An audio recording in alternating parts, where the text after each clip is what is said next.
سلام الله عليكم أعزائي المشاهدين، مرحبا بكم في حلقة جديدة على قناتكم، قناة تعالوا نحترف.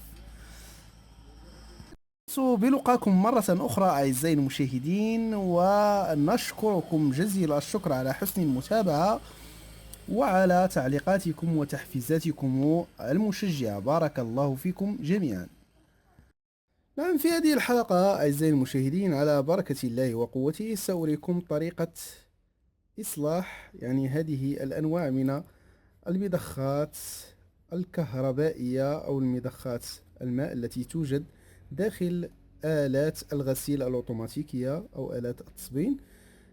نعم، بعجالة أعزائي المشاهدين، فهذه الأنواع من المضخات فهي توجد في العديد من الأشكال والعديد من الأحجام، فمنها من يكون لها مثبتات أو ليفيس، تكون عبارة عن مثبتات بواسطة ليفيس، ومنها من تكون مثبتة بقطع بلاستيكية فقط، بهذه أو بهذا الشكل كما تلاحظون.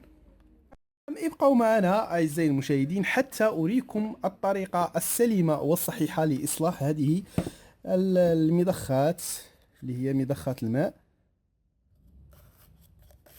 وأريكم طريقة إصلاحها والتخلص من الضجيج الذي تصدره. نعم، كما تلاحظون.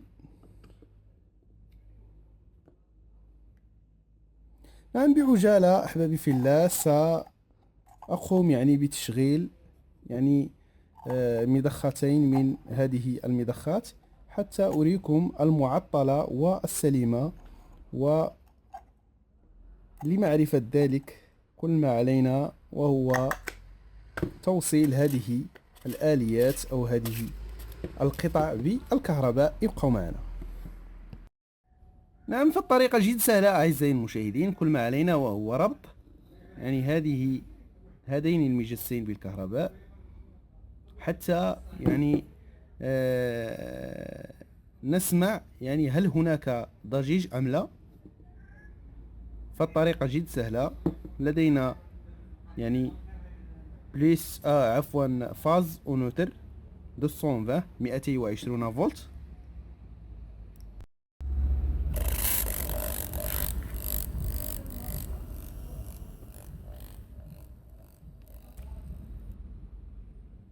نعم، طريقة جد سهلة ل تيست هل هناك ضجيج أم لا.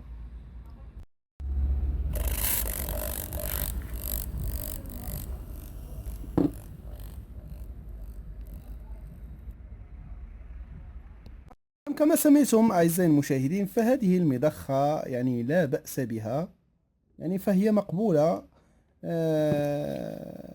وإن أردت أن تقوم بإصلاح هذا العطل، فما عليك صديقي وهو تفكيكها، وقم بما ستشاهده في هذا الفيديو. نعم، فهذه لا بأس بها، لا تحتاج إلى صيانة أو إلى إصلاح. نمر إلى الثانية.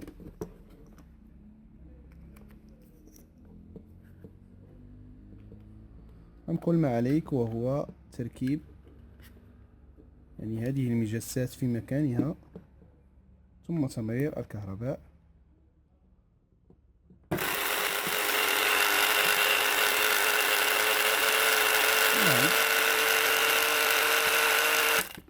نعم، نكتفي أعزائي المشاهدين بهذه أو هذين النموذجين. سأقوم الآن أحبائي وأعزائي الكرام بتفكيك هذه القطعة حتى أريكم الطريقة الصائبة أو الطريقة الصحيحة لإصلاحها بدون مشاكل والتخلص من جميع الأصوات المزعجة. ابقوا معنا. كما قلنا أعزائي المشاهدين، فهذه القطعة لا تحتاج إلى مفكات، ليس بها أي مثبتات حديدية أو ليفيس أو ما شابه ذلك، فهي تحتاج إلى تقنية سهلة الفهم. نعم، كما تلاحظون هنا في هذا المكان هنا قطعة حادة نعم، كما تلاحظون كل ما عليك صديقي المشاهد وهو يعني الضغط عن هذه القطعة ثم حكم هذه القطعة ولفها إلى اليسار بهذه الطريقة. نعم، فالطريقة جد سهلة أحبابي في الله. نعم، ما يهمنا أحبابي في الله وهو هذه القطعة اللي هي يعني تتكون من ملفين ومجال مغناطيسي ثم مروحة صغيرة. سأقوم الآن بتفكيك هذه القطعة ثم أريكم أين العطب. نعم، لتفكيك هذه القطعة أعزائي المشاهدين يعني بالأداة المناسبة نقوم يعني بإزالة هذه القطعة المطاطية التي تدعى بجوان طوريك.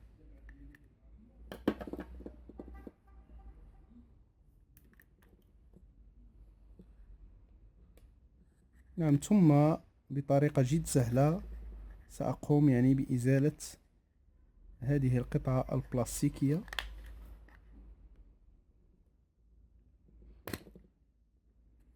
نعم، فالطريقة جد سهلة. ثم كل ما عليك وهو إزالة يعني هذا المحور الدوار بهذه الطريقة. نعم، كما تلاحظون أحبابي في الله فالبرانسيب دو فونكسيونمون أو طريقة عمل هذه القطعة فهي جد سهلة. نعم، فهي تتكون كما قلنا من ملفين نحاسيين بهذه الشكل،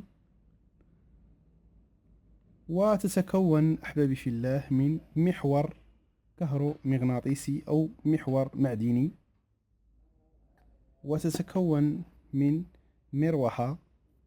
هذه المروحة هي التي تقوم يعني بشفط الماء وضخه إلى الخارج.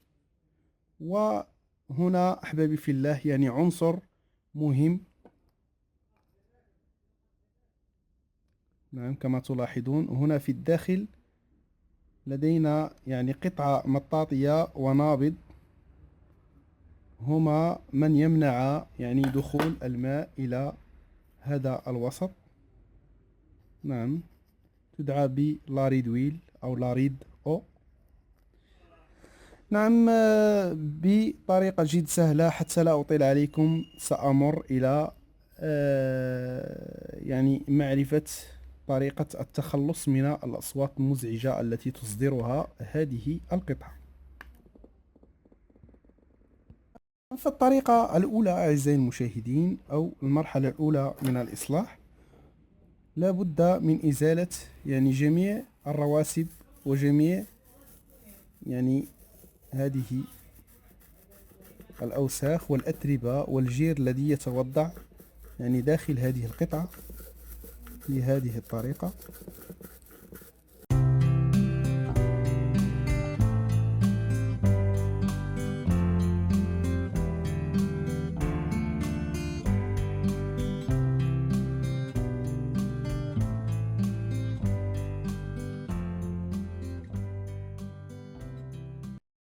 ثم بالأداة المناسبة أعزائي المشاهدين قم يعني بشفط وإزالة جميع الرواسب الداخلية بهذه الطريقة.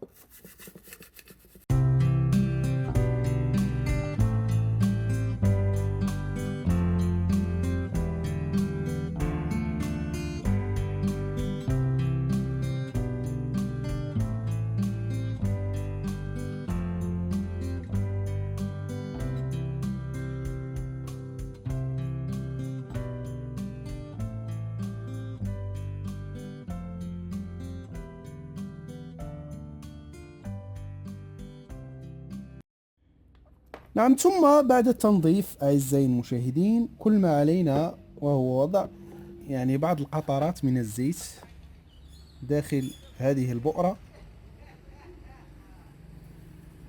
وفي الجوانب بهذا الشكل.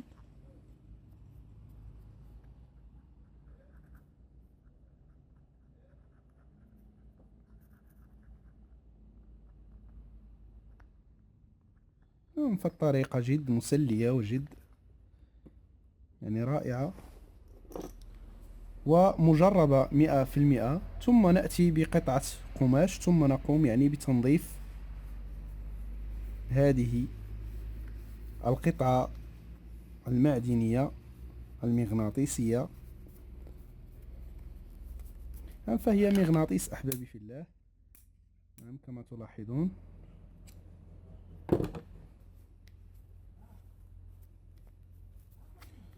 ثم تنظيف يعني هذا المكان.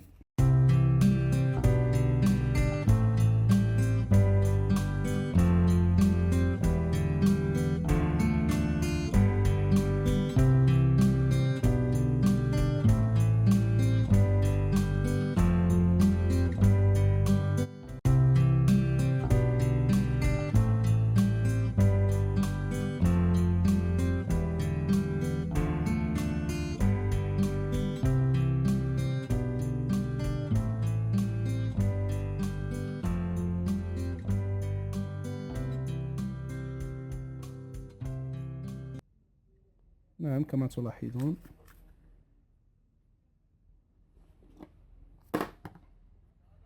وفي النهاية لا بد من وضع يعني 3 قطرات إلى 4 من الزيت في المحور. نعم كما تلاحظون. ثم وضع يعني هذه القطعة في مكانها بهذه الطريقة.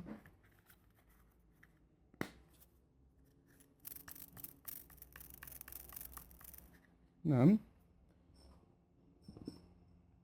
ثم يجب تنظيف يعني الجوانطوريك أو هذه القطعة المطاطية حتى لا يكون هناك يعني تسربات للماء داخل المحور الدوار.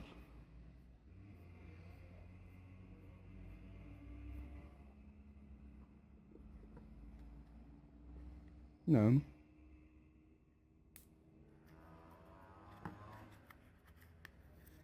طريقة جد سهلة. ثم بعد ذلك قوموا يعني بإرجاع هذه القطعة إلى مكانها.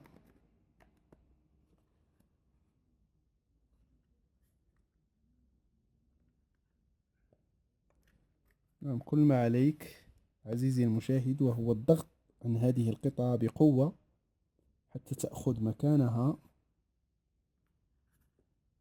نعم كما تلاحظون فهي يعني أخذت مكانها. والآن أحبابي في الله سأقوم يعني بتجربة هذا العمل. ابقوا معنا.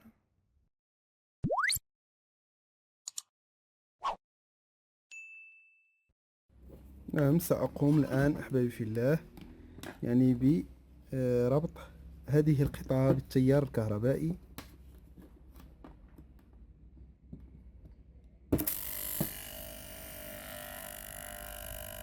نعم كما سمعتم أحبابي في الله فصوتها أصبح يعني حلو، كأنها يعني لم تستخدم بعد، أصبحت جديدة.